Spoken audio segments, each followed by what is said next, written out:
I wouldn't open it if I were you. At 9 p.m. at night, the 44-year-old Nigerian woman who called herself Margaret logged into her instant messenger to communicate with the U.S. resident Nathan for the last time. At least that is what she hoped. It had been a long 3 months stringing the unwitting victim along in her phishing scam, forming a long-distance relationship with him, telling him everything he wanted to hear, claiming to be a Christian, telling him she loved him and how much she wanted to have his baby, and making plans to visit him at his residence in California. Of course, he didn't know that she lived in Nigeria. He thought she was a 29-year-old white girl in Texas living in her late dad's house with no friends or family of her own.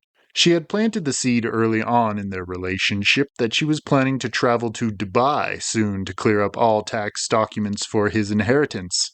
She had forged all the documents, of course, to show Nathan through digital pictures in the messenger. All were part of a careful formula to build up a sense of false confidence in her mark before driving the hook in with the devastating news that she was locked out of her bank account. He would need to send her cryptocurrency in the total of $15,000 to pay off the taxes for the inheritance and for a flight ticket back to his house.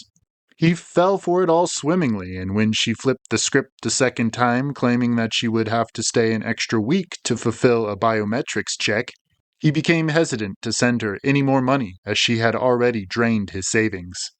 She relaxed her stranglehold around him with the news that her dad's associates in the UK would be sending him a package containing jewelry and cash totaling $800,000. He was happy to receive the package, but with the news that it had been held up in customs, he began to panic visibly in the instant messenger chat. She assured him that he would only need to pay the fee of $700 to the fraudulent shipping site she provided, and then the package would be released to him. He reluctantly paid the final amount, claiming that was all he had left in his bank account. And she had no reason to doubt this, judging by his increasing desperation in his replies. Now, after claiming all of his money, she was sure that she would open the messenger to see all of his last messages, begging for her response and explanation regarding the package that would never come. Of course, she wouldn't respond to him. There would be no reason. Opening the messenger, she grinned in the bright blue light with the confirmation that there was indeed a response. It was multifaceted, though, and it consisted of a list of 5 items. It read as follows. 1. When you find yourself sweeping up at night, the dust you choke on will be my ashes. 2.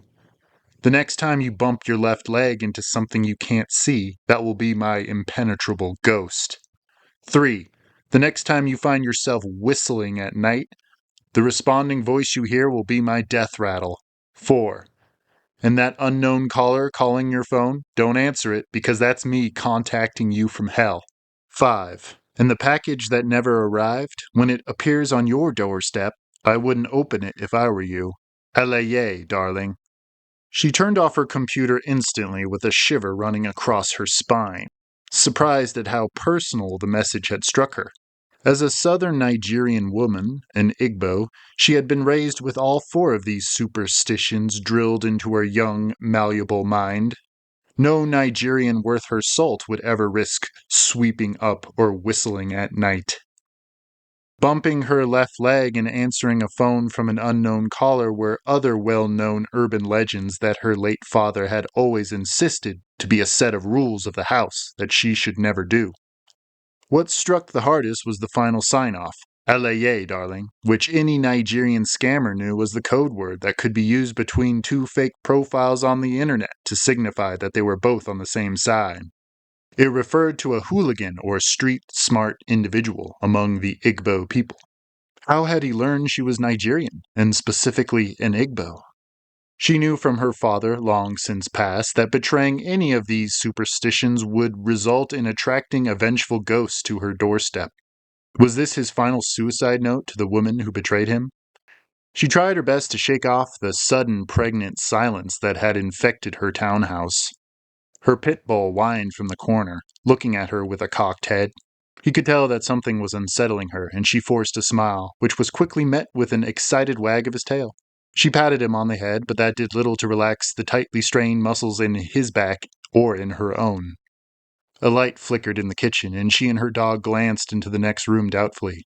Never fear, she told her dog in English. He's only trying to scare us. Never in her decade of hooking and exploiting poor rich men, she had never caused them to commit suicide, as far as she knew. Most of the final messages ended with a string of bad words telling her to rot in hell or with threats that they were calling the police. But nothing had ever hit as hard as Nathan's final message. Her dog howled and she jumped until her skull hit the dormant fan blade above her head when the crystal vase toppled off the mantel and shattered on the hearth of the fire. The room fell still again. Not even the dog whined. He didn't move from her side, as frozen as her.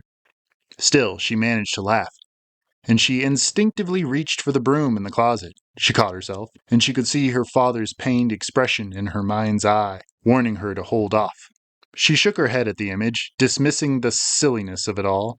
She approached the bits of crystal with the broom and dustpan in hand, and she began to sweep up the mess. Her father was shaking his downcast head in her mind, but she had already completed the task, unaware that she had been holding her breath the entire time. When she caught herself, she took a deep breath and choked on something solid and gritty, like dirty fingers being shoved down her throat. She choked and doubled over, and her dog rushed to her side, pressing his wet nose against her left leg. Whatever it was, she coughed it up, and her dog sniffed the black sludge that she had spit across her hardwood floor.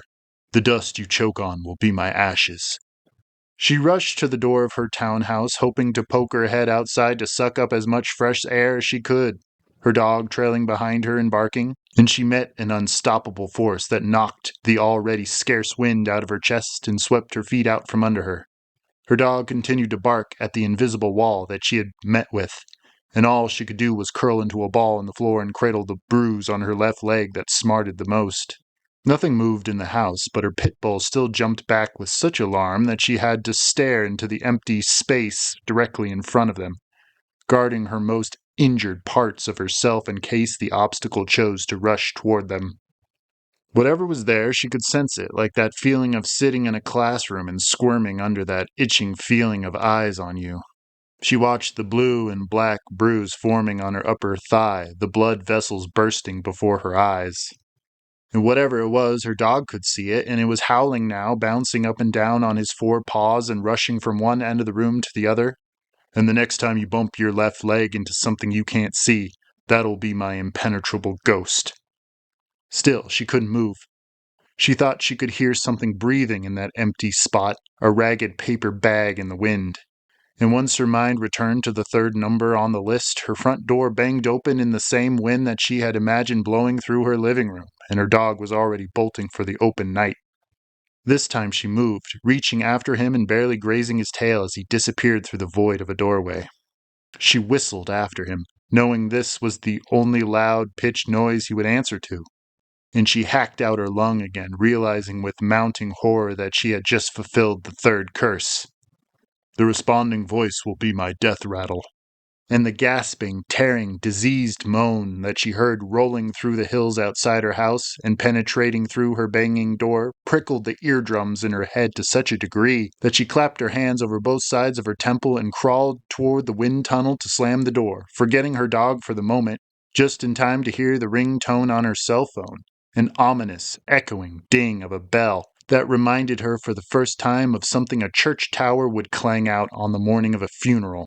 She didn't have to peek at the screen to see the unknown caller tag, and she felt her gut slip down a few levels in her lower body, and her legs gave out under her once again. Her knees smashed against the hardwood, and her palms slipped for purchase as her entire world spun. "Don't answer," she heard her father say in her ear. "Never answer." But a steely part of herself needed to know, demanded to know, and she reached up blindly toward the table above her head, her fingers slipping and fumbling to catch on the vibrating and tolling piece of plastic. But the call ended before she could bring the phone to her ear, and she was already thinking about dialing *69 to see where the call might take her. But everything was still again, and she could only think about the final curse.